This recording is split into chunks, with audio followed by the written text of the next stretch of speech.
Today we're standing in this gorgeous laundry room in Waterloo, Ontario. I'm Kendra Bester from Kendra Bester Design, and I want to show you how we made this laundry room a little bit more functional and a little bit more fun. So before this laundry room was dark, there was no natural light. When you entered in from the garage, it was tight. There was nowhere to put your stuff when you walked in, and laundry just was not enjoyable because it was a tight space and it was very outdated. So we ended up opening up the space. This was a previous office in the house, and we were able to expand the laundry room into the mudroom. So now when you walk into the garage, you have this bright open space with lots of storage and lots of places to put all your belongings, and it just makes it that much functional for my clients and their kids every day. Since we had a lot more room when we opened up the space, we were able to add a secondary fridge, which is so practical for those bulk food runs when you have a large family. It's just a great addition to the room, and having it off the garage makes it very easy to run in and out and get something.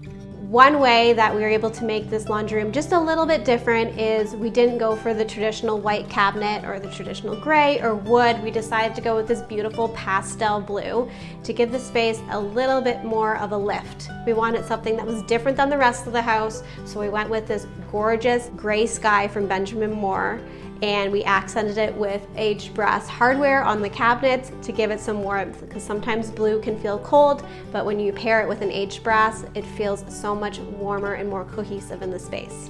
One of the best finds of this room was our really fun aged brass faucet that we actually picked up from Amazon for an amazing price. I would say don't be afraid of going a little bit crazier for your faucet in your laundry room and have some fun with it. When designing this space, I wanted to make laundry more enjoyable for my clients. So another tip that I have is putting your washer and dryer side by side and not having the sink in the middle. It just makes it that much easier when moving your clothes from your washer to your dryer. You're not dropping any on the ground.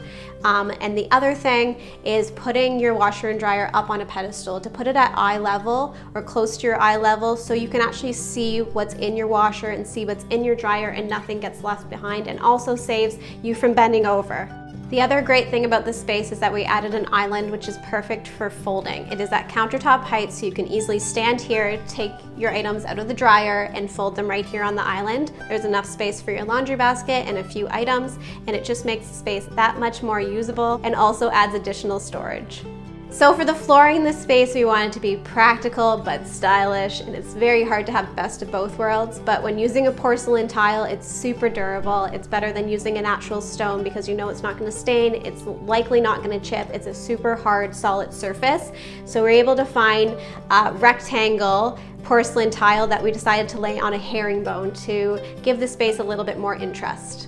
If you find your laundry room is dark and dated and you don't want to go in there, and it makes that everyday task so much harder to do, try simple updates like a new cabinet color, putting your washer and dryer closer together, adding fun elements in the room so it makes you actually want to go do that everyday task.